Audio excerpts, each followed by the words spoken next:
Welcome to the top 10 WrestleManias of all time. Now, this list is based off of my opinions.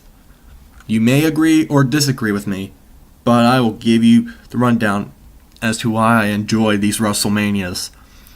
And also, there won't be any video content for this episode whatsoever. It'll just be a picture of the WrestleMania. It's basically going to be a commentary going forward into this video. Now, this Friday, the top 10 WrestleManias will also be uploaded by Steven, so he'll have his own top 10 WrestleManias. So there are 33 WrestleManias. Well, 33 after April 2nd. And then next year, WrestleMania 34 will be in New Orleans. But tell me in the comments section what your favorite WrestleMania of all time is. Let me know. I would love to hear your opinions. With that out of the way, let's begin my top 10 WrestleManias of all time. Starting with number 10. And this one might be a surprising one for some of the IWC wrestling fans.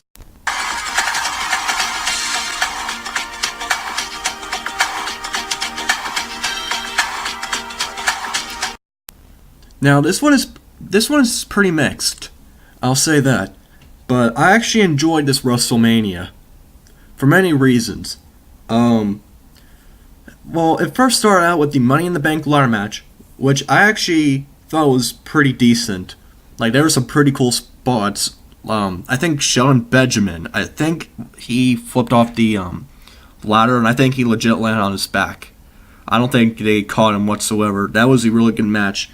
But also, you also had probably the worst part of this WrestleMania, I'll admit this, is the Santina thing where he won the Miss WrestleMania Battle Royal. That sucked. The handicap match, I don't think it was necessary, but I actually liked the match. Well, I liked one person's performance out of it, for one reason. Ricky Steamboat. Holy shit. He wrestled like he was 25. Like, that's how good he was. Like, he had a great performance, and I was shocked. And then I love this match. It was Matt Hardy and Jeff Hardy. They had the Extreme Rules match. That was great. And brutal or whatever. And also, this WrestleMania marked the end, I believe, of John Bradshaw Layfield's career. He lost to Rey Mysterio in like 20 seconds for the Intercontinental title. And then this match is the reason why this WrestleMania is number 10 on the list. I can't say anything bad about Taker and Shawn. This, honestly, was probably my favorite match that I've ever seen. Arguably the greatest match of all time. This is definitely the greatest WrestleMania match of all time. And I really love this match. Like, it got me invested into this WrestleMania. Sure, we also had the triple threat with John Cena, Edge, and Big Show, and the world title match with Triple H and Randy Orton, but the main event fell flat because of it. But people seemed actually okay with John Cena winning the world title, which I was actually surprised with. But Taker and Shawn, what they did was art. I can't say any more words about it because I can probably go on for like 30 minutes just talking about how good Undertaker versus Shawn Michaels was. But I enjoyed this WrestleMania. It was pretty good. Some people may have a mixed opinion on it, but WrestleMania 25 is number 10 on my list.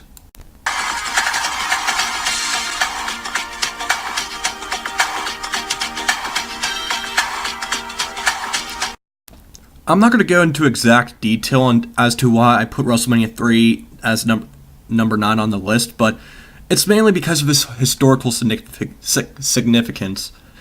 Like, you had Hulk Hogan versus Andre the Giant for the world title, which was a huge match at that time. And also, I actually watched this match the other day. It was Macho Man Randy Savage versus Ricky Steamboat for the Intercontinental title, and that match was actually pretty good.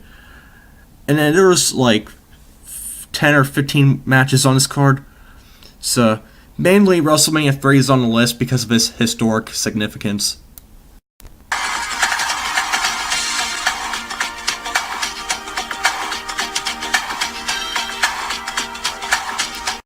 Man, my speech is not on a good roll today. Anyway, number 8 is WrestleMania 10.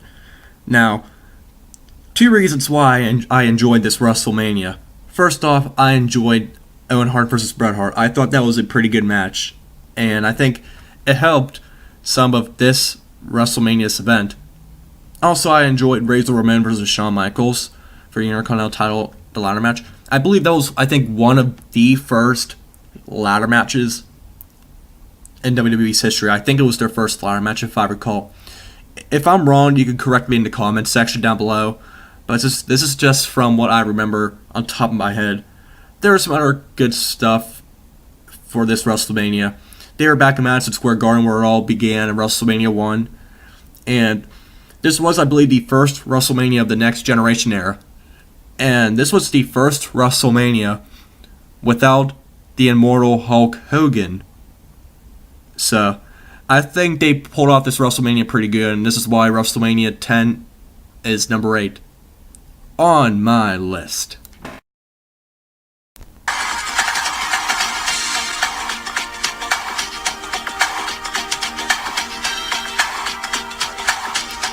There were a lot of good matches on this card, I thought. Eddie Guerrero and Rey Mysterio was a good match, as well as Taker and Randy Orton, which is one of my favorite Undertaker matches at WrestleMania.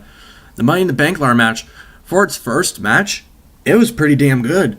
But my favorite match on the card was easily Kurt Angle versus Shawn Michaels. That was one hell of a match. But then you also had the world title matches, but the problem with that was it was too predictable. But this WrestleMania 21 is number 7 on my list.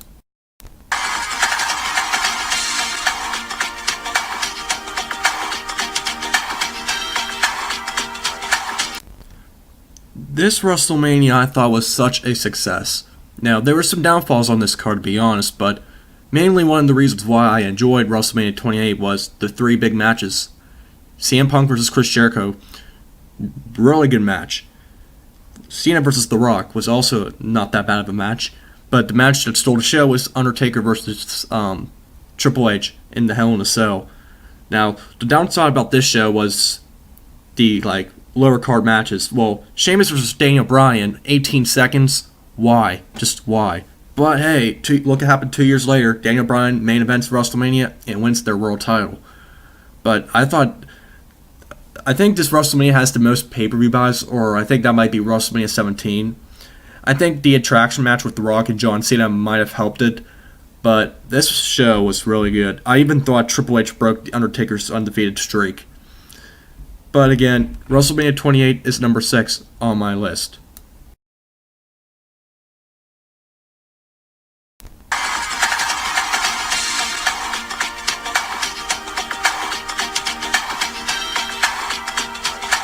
I thought this was going to be a very bad WrestleMania because of Roman Reigns and Brock Lesnar, but in the end, this show turned out to be one of the greatest WrestleManias I have ever seen as a wrestling fan. We got to see Undertaker return after the streak was broke. We got to see Sting, for crying out loud, in a WWE ring. Brock Lesnar versus Roman Reigns was actually a pretty good match. We also had the Intercontinental title ladder match, and we had a great RKO in the Randy Orton and Seth Rollins match. And something that I kind of did not see coming was Seth Rollins cashing in Money in the Bank. That surprised me. And that turned out to be one of the greatest WrestleManias I've ever seen. Oh yeah, we saw John Cena win the US title, but oh well, it was one of the greatest reigns Cena has ever done, but WrestleMania 31 is number 5 on my list.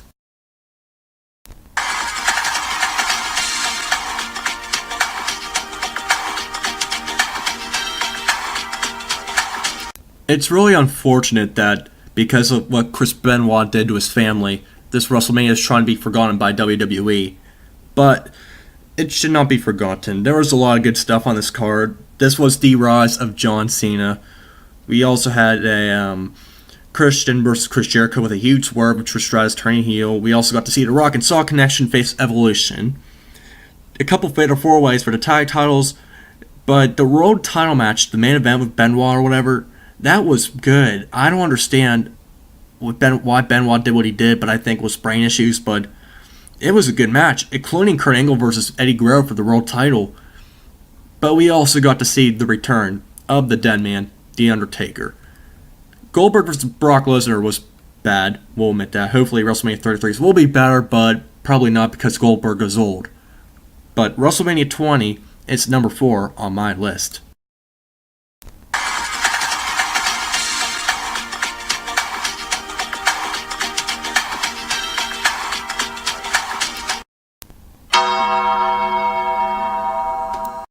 I could say a lot of good things about this WrestleMania because it was one of the most emotional WrestleManias of all time. Now you can argue with like WrestleMania 20 and stuff like that, but this one, it was a bumpy ride for a lot of fans because of Daniel Bryan. Everybody, including myself, wanted Daniel Bryan to win the Royal Rumble back in 2014, but they gave it to Batista, and that's one of the problems that WWE's been doing. They've been giving part-timers the main event. WrestleMania 28, The Rock. WrestleMania 29, The Rock is WWE Champion. WrestleMania 30, Batista. WrestleMania 31, Brock Lesnar is WWE Champion. WrestleMania 32, Triple H is WWE Champion. And now, WrestleMania 33, it'll most likely be Goldberg as the Universal Champion, and including Brock Lesnar possibly being the Universal Champion for next year's WrestleMania. Now, this show started out pretty good. Triple H and Daniel Bryan had a really good match. And then they went on to, I believe, the Shield and the Corporation. Not Corporation, that's Attitude Era stuff. But Kane and the Outlaws. The Shield got over. There was also Cena and Wyatt, which Bray Wyatt should have won that match. But then we got to Undertaker versus Brock Lesnar. This has to be, I believe, arguably the saddest moment, I think, in wrestling history. I almost legit cried because the streak was something that I enjoyed in wrestling, and my heart, I felt like I had like a heart attack once I heard the 3 count. I remember where I was, and when it happened, I watched it live. This is one of the most, it's hard to explain this because nobody wanted the streak to end, and nobody wanted Brock Lesnar to break the streak. Like, if you were going to have the streak end, it should have been a newer guy. Now, Roman Reigns is probably going to win against The Undertaker at WrestleMania, so. And, oh yeah, we also had the Andre the Giant Memorial Battle Royal, but with Cesaro winning. But anyway, going back to Taker and Lesnar, the streak should have continued, honestly. But they lost the crowd. And nobody gave a shit about the Divas match. But then they got the crowd back during the main event, which I praise WWE for doing this. They had Daniel Bryan win earlier, so it was Batista versus Randy Orton versus Daniel Bryan. And it was a good match, and they got the crowd back, and it turned out to be one, if not arguably the greatest WrestleMania of all time. But WrestleMania 30, I think, in my opinion, is number 3 on my list. Let the good times roll.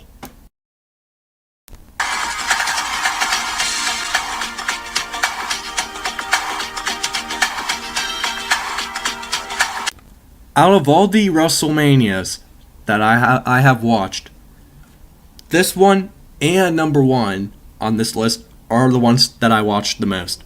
This was a good event. It started out, with the Cruiserweight match and then Taker and all that stuff. But this, I believe, was around the Ruthless Aggression era. Like, there were big-time matches. Like, somehow I thought Vince and Hulk Hogan was a good match. I don't know how, but I enjoyed it. But we also had Chris Jericho and Shawn Michaels. And this marked the end of Stone Cold Steve Austin's career. He lost to The Rock, and then The Rock went back out to Hollywood. But Triple H versus Booker T for the World Heavyweight title, that match should have went to Booker T. What the heck, WWE? Does Triple H have attempted authority like Cryptic did back in PGW? I don't know. I just wanted to point that out. Because you know me with that stuff. Attempt authority, please. But I don't even know why I got back on that topic. But anyway, because Triple H, of course. But anyway, Booker T should have won that match. But then also, Kurt Angle versus Brock Lesnar was awesome. Brock Lesnar nearly killed himself. Like, this was a great WrestleMania. And there's not a lot of bad things I could say about it. This was arguably, if not arguably the greatest WrestleMania ever, but it's number 2 on my list. But we are about to announce, in my opinion, the greatest WrestleMania of all time. But first, let's take a look at my honorable mentions. But this will take 30 seconds to go through before number 1. So